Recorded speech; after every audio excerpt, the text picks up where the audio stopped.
The real fact is that you can invest in SIPs with as low as ₹100।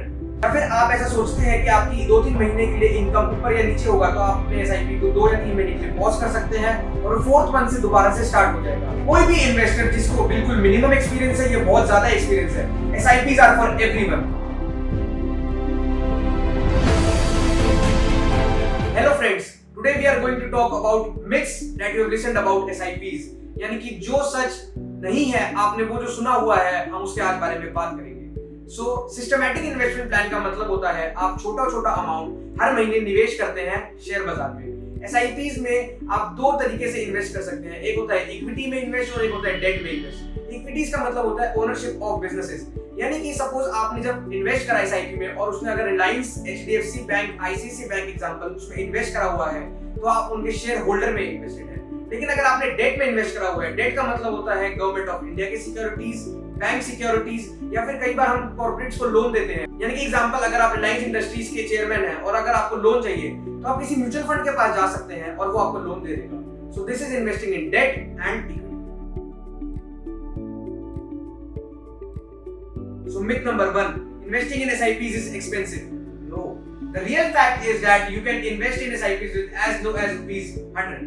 So the second myth is SIPs are not flexible. The real fact is that you can stop, pause and modify your SIPs at any time. Example, अगर आपकी SIP 5,000 रुपए की चल रही है तो अगर आप इसको आगे नहीं भरना चाहते हैं तो आप इसको स्टॉप कर सकते हैं। या फिर आप ऐसा सोचते हैं कि आपकी 2-3 महीने के लिए इनकम ऊपर या नीचे होगा तो आप अपने SIP को 2 या 3 महीने के लिए पॉज कर सकते हैं और 4th मंथ से दोबारा से स्टार्ट हो जाएगा। आप अपने SIP के अमाउंट को कभी भी कम और ज्यादा कर सकते हैं। इसका मतलब है कि अगर आपकी SIP 5,000 रुपए की चल रही है तो आपको 6,000 या 4,000 कभी भी कर सकते हैं। So myth number 3, the SIPs are only for experienced investors, but ऐसा नहीं है। कोई भी इन्वेस्टर जिसको बिल्कुल मिनिमम एक्सपीरियंस है या बहुत ज्यादा एक्सपीरियंस है, SIPs are for everyone।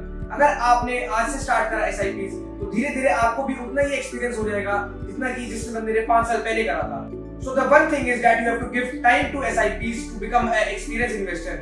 कोई भी कभी भी पहले दिन से ही एक्सपीरियंस नहीं होता है। याद करिए, जब आपने अपना कोई जॉब या बिजनेस शुरू करा होगा तो आपको पहले दिन उसमें दिक्कत आई होगी, लेकिन जैसे जैसे टाइम बीतता गया आपका एक्सपीरियंस बढ़ता गया। ऐसे सेम इज विद SIP, जैसे जैसे आपका टाइम बढ़ता जाएगा आप और एक्सपीरियंस होते जाएंगे। जितना आप मार्केट के अप्स एंड डाउन्स को देखेंगे उतना ही आप और एक्सपीरियंस होते जाएंगे। So myth number 4, SIPs require constant monitoring, not required.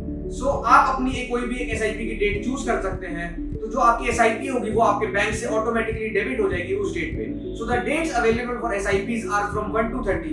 कुछ कंपनीज ऐसी भी है जिनके पास डेट 1 to 28 होती है, तो आप अपनी डेट अपने फ्लेक्सिबिलिटी के हिसाब से चूज कर सकते हैं। So the ideal date for choosing an SIP date is जब आपकी इनकम आपके बैंक में आती है। सपोज आपकी सैलरी क्रेडिट होती है on 5th of every month, so you should choose your SIPs not later than 7th of every month। आपकी अगर सैलरी 5 तारीख को आ रही है तो आपको अपनी SIP 7 तारीख को डेबिट करवा लेनी चाहिए। Myth 5, SIPs are only for long-term goals. No, SIPs are both for short-term and long-term goals. So in mutual funds there are basically 2 type of categories, equity and debt. Debt is generally for shorter term and equity is generally for longer term. Equity have many categories, large cap, mid cap, small cap, and on the basis of a risk appetite and on the basis of your goal term, you can choose any category. For short term, you should invest in debt funds or hybrid funds. Hybrid funds are a combination of mix of both debt and equity. So if you have a shorter time period of less than 5 years, you should go for debt funds. But if your time is long term, that is more than 5 years, then you should definitely go for equity funds. Equity में जब आप पैसा निवेश करते हैं तो वो आपका शेयर मार्केट में लगता है और जितना हमारे इंडिया की इकोनॉमी बढ़ती जाएगी हमारे पैसे की उतनी वैल्यू बढ़ती जाएगी। So I suggest you for long term goals go for equity. Myth number 6, penalty for SIP investments. Generally लोगों के साथ क्या होता है कि उनकी SIPs मिस हो जाती है। वो 2 तरीके से हो सकते हैं, या तो उनके बैंक में पैसा नहीं था या फिर उनकी सैलरी क्रेडिट नहीं हुई। सो you should maintain sufficient funds in your account. But अगर आपकी SIPs मिस हो जाती हैं म्यूचुअल फंड कंपनी आपकी तरफ से कोई चार्ज नहीं काटती है। But remember your bank can debit a charge, क्योंकि आपने बैंक को ऑटो डेबिट फैसिलिटी के लिए बोला हुआ है। यानी कि जिस दिन आपकी SIP कटती है और अगर उस दिन आपके SIP बैंक में फंड्स नहीं हुए तो बैंक चार्ज आपका काट सकता है। This charge varies from bank to bank, यानी कि अगर कोई प्राइवेट बैंक है तो चार्ज थोड़ा ज्यादा हो सकता है, अगर कोई गवर्नमेंट बैंक है तो चार्ज थोड़ा कम हो सकता है। सो you should not miss investing in your SIPs and should maintain sufficient balance 1 or 2 days prior to the date of your SIP. यानी कि अगर आपकी इन्वेस्टिंग की डेट या सिप की डेट 15 तारीख है तो आपके बैंक में 13 और 14 की नाइट तक फंड्स अवेलेबल होने चाहिए, तभी आपकी एसआईपी एक स्मूथली कट पाएगी और आपको लंबे टाइम में ज्यादा बेनिफिट मिल पाएगा। So myth number 7, SIPs offer guaranteed returns. जैसे कि आपने सुना है कि बैंक एफडी अगर आप करते हैं तो उसमें आपको एक निश्चित यानी कि गारंटीड ब्याज मिलता है, लेकिन म्यूचुअल फंड्स में ऐसा नहीं है।